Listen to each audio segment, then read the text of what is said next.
Our latest elections now with political reporter Casey Decker. Casey, the primary election in Washington wrapped up on Tuesday, but some of the races still not sorted out yet. Yeah, Mark, take a look at this right here. This is the race for Spokane City Council in Northeast Spokane.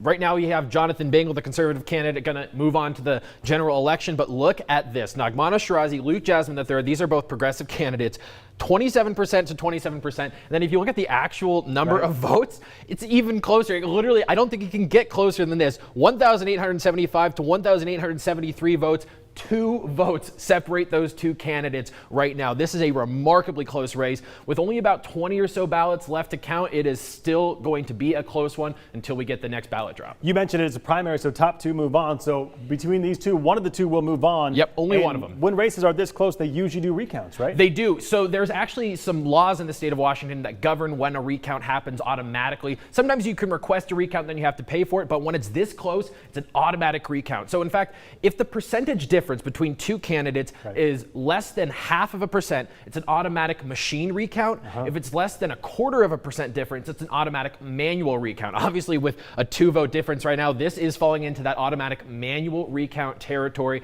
That gives a little bit more security. Gives folks a little more assurance that it is in fact the right final count. Now, I am told by the county auditor that there's a chance that when the new ballots come in, it could get outside of that recount territory. But right now, it's looking like it's going to be inside of it. Okay, the big question, I'm sure, especially for these two candidates right here, when will we have a final outcome?